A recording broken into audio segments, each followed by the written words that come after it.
Bottas avait complètement perdu la joie de courir en F1 en 2018, il était très proche d'arrêter la discipline. Ah ouais, à ce point-là. Fin 2018, j'ai failli arrêter.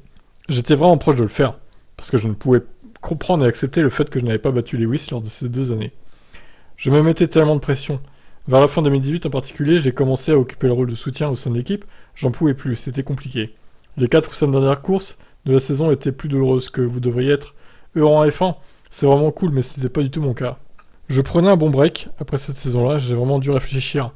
Je décidais d'aller quelque part en Amérique du Sud et j'essayais de pas penser à la F1 du tout, afin de retrouver la joie et la motivation de ce sport. C'est ce que j'ai fait, c'était comme un déclic à un moment donné. C'était après le nouvel an, probablement à la mi-janvier, je me suis dit, ok, retournons-y, je peux toujours le faire. J'ai donc réussi à me remettre sur pied et à retrouver la joie de piloter à nouveau. Immédiatement, les résultats étaient meilleurs qu'en 2018. En fait, je pense que la saison 2019 a probablement été ma meilleure jusqu'ici, en particulier face à Lewis. Je gagnais quelques courses et jusqu'à la mi-saison, je menais parfois le championnat. C'était donc une bonne année. Mais je ne pouvais pas faire jeu égal, avec la régularité et les performances de Lewis sur toute une saison. Au moins, il est réaliste, Valtteri.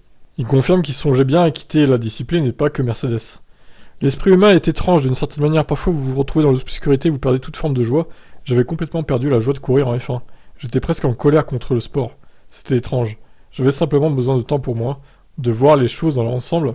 C'est alors que j'ai réalisé que c'était vraiment un sport cool, et que j'avais encore de belles opportunités devant moi. Et que je serais fou de ne pas les saisir. Je marchais dans une forêt en Finlande au milieu de nulle part. Parfois, j'aime disparaître.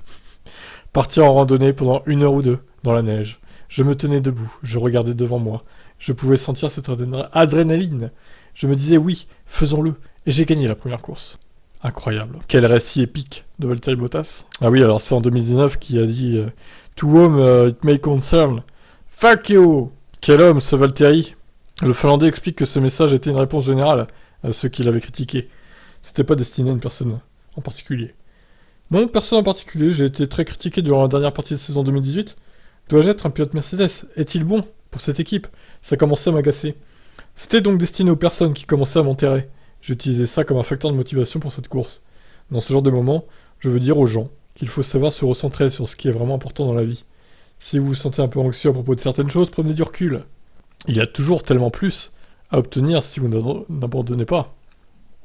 Quelle belle morale. Bah, en tout cas, bon, au final, Valtteri, il a retrouvé une seconde jeunesse chez Alfa Romeo, apparemment, en tant que P1, donc ça le change. Un récit assez intéressant, je pensais pas que c'était à ce point qu'il voulait quitter la F1, quoi. Vous en pensez quoi, vous? Ciao.